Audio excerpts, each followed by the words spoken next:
Hello YouTube, I know my latest video here has been a little delayed. I was waiting on my voice to clear. I've had a slight cold and there's one going through my house because my child brought it home from school.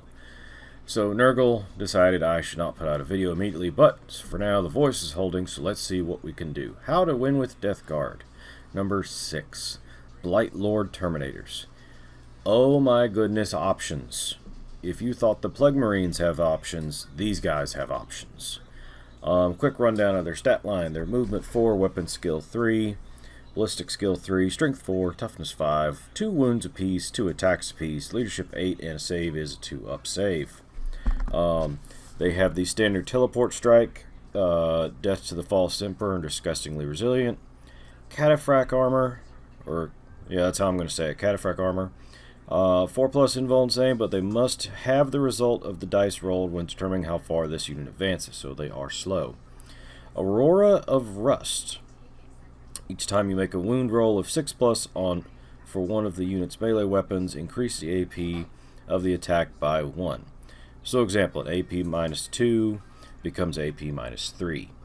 That's pretty cool, in my opinion, especially if you're hitting another Terminator unit or a vehicle with these guys. They come standard with, each model has a combi bolter and either a bale sword or a bubonic axe.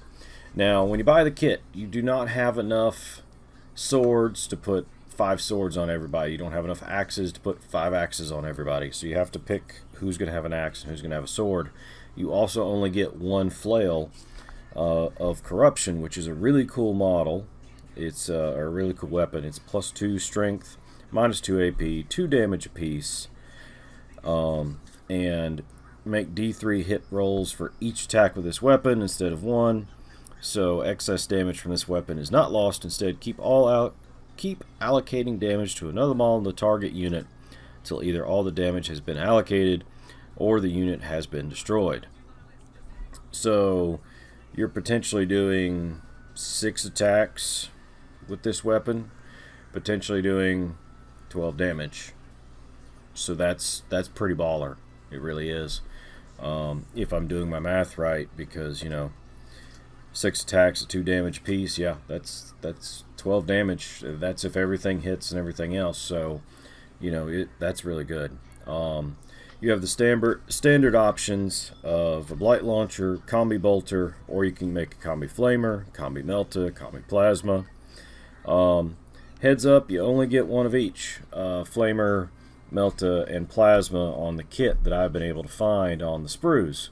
So when you buy the kit, you're only going to get to make, I think, 1 of each of those specialty weapons, and everybody else is just going to have a regular combi weapon. Or you can put a Reaper autocannon on somebody, which I've done. But anyway, tactics. My thoughts on this unit, with all the options you get, and let me finish going down them. You have the Plague Spewer, Reaper autocannon, and I've already been over the combi and the blight launcher and the flail of corruption. The Reaper autocannon is a 36-inch range, heavy 4, strength 7, -1 AP, 1 damage piece. My thoughts on this unit is you're gonna, I know you don't have characters attached to units anymore. However, you're gonna have the Lord of Contagion with this unit when it teleports in, as simply as they can both come in at the same time. He's probably going to be either to the side or just so that he's not the closest unit, so he doesn't get shot off the table. But you're going to have him with this unit, and that grouping together makes for a great melee delivery, I think, especially with 2 attacks apiece. You're hitting just about everything on 3-up, and then you get the flail to go with it. The Bubonic Axe is +1 strength, so strength 5, -2 AP. It's 1 damage, but it is a plague weapon, so you get to re-roll the wounds. I really think you can kit this unit out for what you need it to do. But my personal opinion, this is kind of a jack-of-all-trades unit, except it's slow. So you teleport strike in, and then you've got all these good weapons on here, because the combi bolter, personally, I would take a combi flamer and a plasma. I'm not a big fan of the melta gun, just because I'm not. Never have been, never will be. Don't know why, just don't like it. But, enough combi bolters are all 24-inch rapid fire 2, so that's 4 shots. at half range. So if you deep strike in, you're going to be at 9 inches away or 9.1 inches away. And it's going to be a good time as far as all the shots you can take. Plus, once you teleport in, if you're on the backside, well, it doesn't matter with vehicles now, but the Reaper autocannon, heavy 4, you're going to be able to do some damage to that high wound, high toughness model, be it a vehicle or a character or a Tyrannid thing or a chaos thing, you know, whatever the big item in front of your army, you'll be able to do a fair amount of damage to. So I really do like this unit.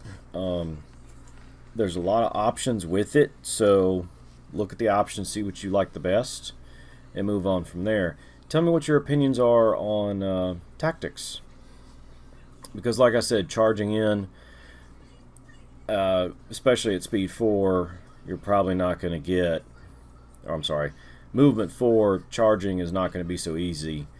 But what you could certainly do is set it up for another turn to where they may take a round of fire, but the odds of this unit being removed to a single round of fire, unless the entire army sinks fire into this unit, you're not going to be out that much. When I kitted this out, the last time I did it, a couple weeks back before my voice went to crap, I believe I was around about 200-ish points, give or take some points there, probably about 250 after weapons and everything else. And to me, that's not an unreasonable package for this particular grouping, especially once you start stacking the buffs. So I really think this is going to be a good choice for anybody who's needing a good elite foot slogger, not going to die and not be useless in melee unit. So let me know what y'all think. Drop it in the comments below. Remember to like and sub. And I think that's all my voice is going to take for today, guys. So I'll see y'all in the next one.